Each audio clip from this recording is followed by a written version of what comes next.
Greetings, Twitter. Good evening. I wanted to at least go live tonight and talk briefly about the border Buoy lawsuit that there was a ruling or an injunction issued against the state of Texas earlier today. Now, that's not one of, I mean, that's one of the many important news events of the day. One of the others was the impeachment of Attorney General Ken Paxton, but I won't get into that right now. I'll get into that in a few days when the impeachment trial has evolved a little bit more. But I did want to comment on the border Buoy lawsuit. Earlier this evening, earlier today, I posted a comment to the governor. He issued a statement saying that Texas was going to heal and that the president has failed to acknowledge the state of Texas and its sovereignty. The same things that the governor has constantly been pushing in the lawsuit. And give me 1 second, my little crib sheet here fell. Sorry about that. But I want to go ahead and talk about this lawsuit because the statement that basically the governor made, he quoted some things. He said that the ruling was incorrect, that they're going to appeal it to the Fifth Circuit. And I kind of pointed out in a reply to him that there were multiple inaccuracies in his statement, and I also meant to say in his lawsuit, the defense of the lawsuit. And I pointed these out to him in the comment, and there was like four points that I made. The first one, he says that President Biden has refused, to acknowledge Texas in any way, shape, or form. Now, if we've been following the news and following, what's been happening between Biden and the state of Texas, we see that the state of Texas has filed multiple lawsuits after lawsuits after lawsuits. Most of them, I want to say 80% to 90%. I could be wrong on the percentages, but they're basically immigration based. And immigration is one of the few things that the president has no control over. Congress, by virtue of the U.S. Constitution, was granted the sole power to pass immigration law to, make or maintain laws of naturalization, which is a part of immigration. And under that inference, that would mean all immigration is under the purview or under the control of Congress. This means the president, has no authority whatsoever to change or pass an immigration law. That's why presidents in the past, Biden, Trump, Obama, all have had their executive orders on immigration challenged and basically overthrown because the president does not have the authority. This is a constitutionally ordained power given exclusively to Congress. So, and it's because of all these incessant lawsuits, I believe that the president has literally pushed away from Texas. He's out of frustration. Okay, this is something that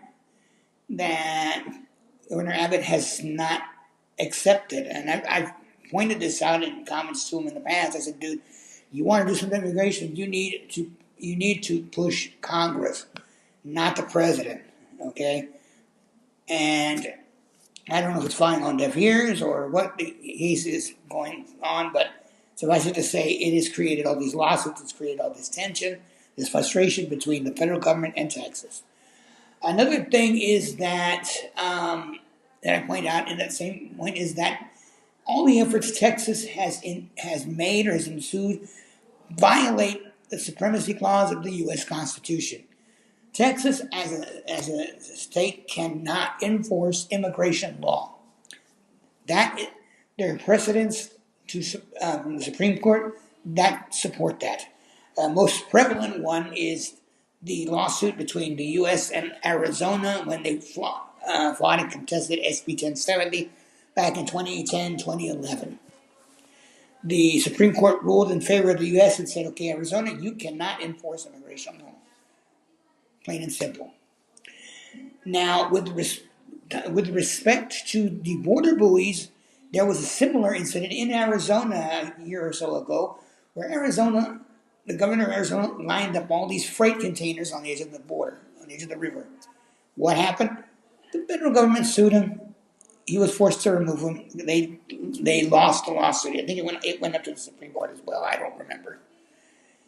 So you have precedent upon precedent that favors the federal government.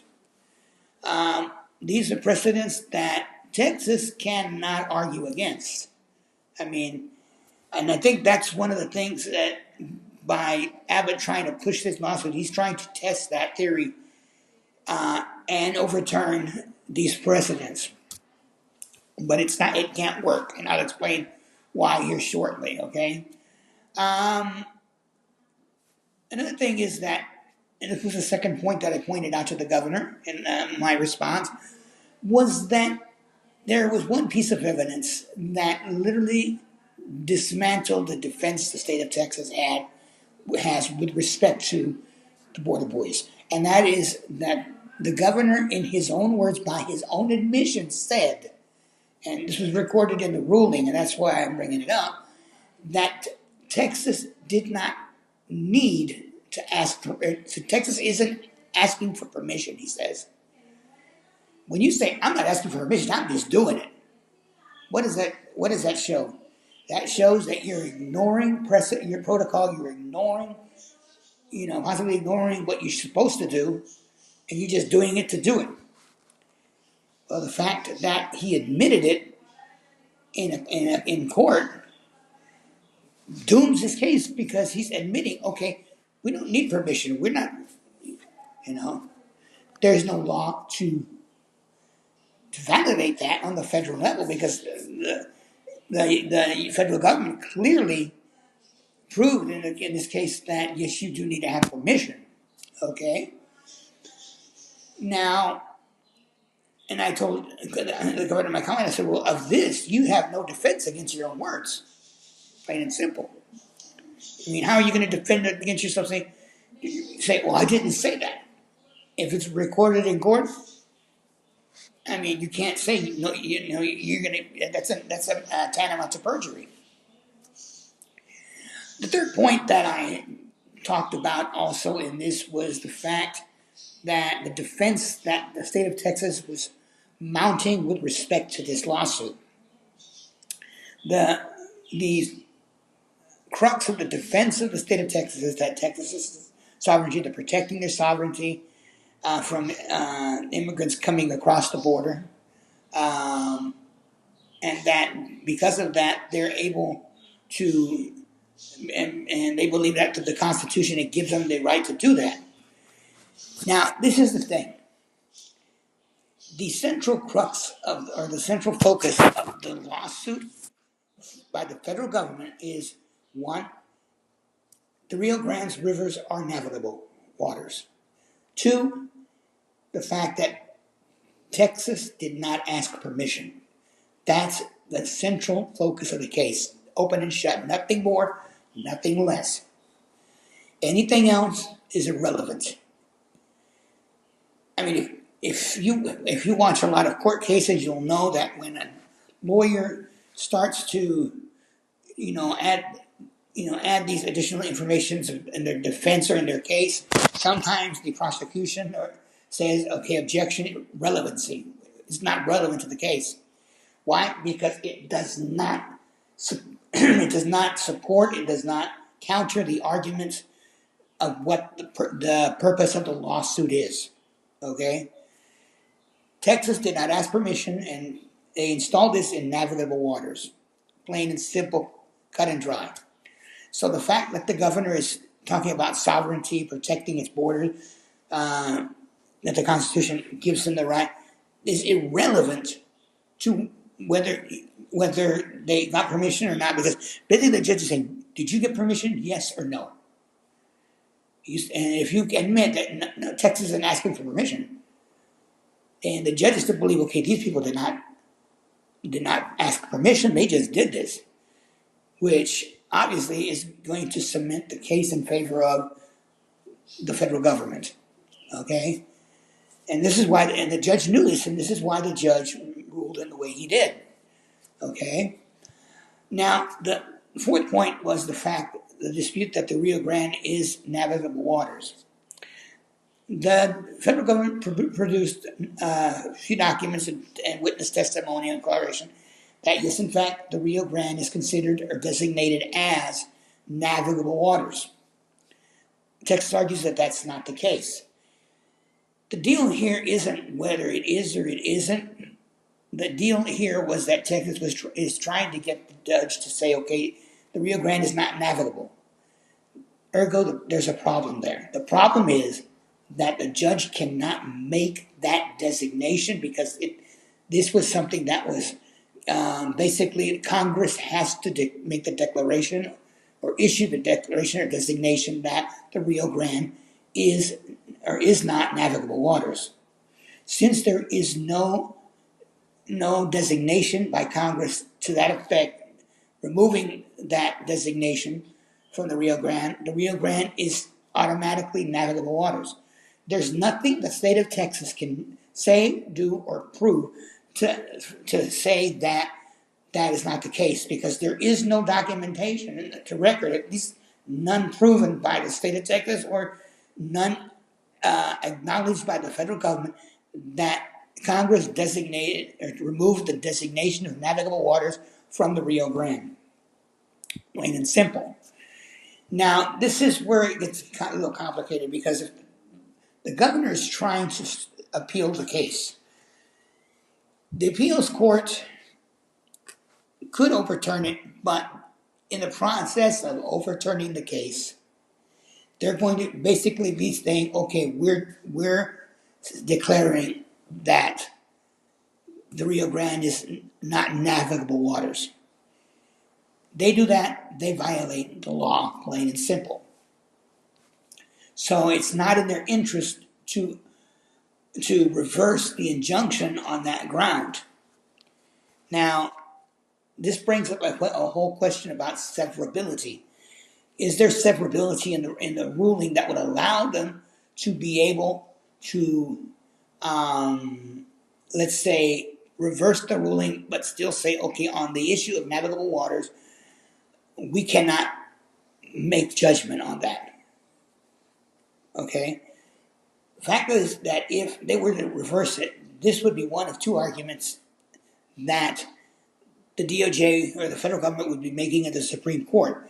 The second argument would be with respect to this same point because their argument would be that, okay, the Court of Appeals, by virtue of reversing the injunction, is saying, in fact, that they've designated the Rio Grande as not navigable, which they cannot do. So they violated the law in doing so.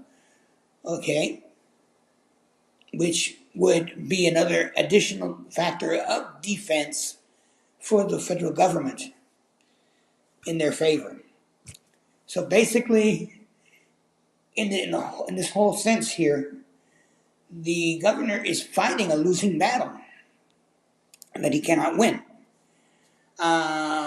He's delaying the inevitable because, unfortunately, sooner or later he will have to remove all that crap, the razor wire, the buoys, out of the river. And what's going to happen is that all this expenses, the lawsuit, the equipment to move all this crap, is going to be at taxpayer expense. We, the taxpayers, are going to have to foot the bill whether we want to or not. And I think this is something that maybe we as taxpayers, we need to voice our concerns with the governor. I don't know. But that's for another topic of discussion. I just wanted to talk about this briefly because I knew that it was an interesting topic. And I'm going to be monitoring the appeals process just to see what's going to happen because I want to see how the appeals court will rule on this, especially on the navigable waters part of the lawsuit, which is that the way it's so intertwined. I mean, I don't see how they could, sever that out of there because that's part of the argument that that the government is making, the federal government. But we'll have to wait and see. Well, thank you for your time, and hopefully eventually I will get back on live. I'm in the middle of remodeling my office, as you can see, new white walls now. And hopefully I'll have everything in order here in a few days, and I'll be able to actually officially live stream from here in a much nicer environment. Going to try to fix it up a little bit, give it a little bit of life. And I'm excited for you all to see it when it's done. Okay? So I'll see you then. In the meantime, have fun. Let's monitor both the impeachment and the lawsuit and see where it takes us. Thank you. Good night.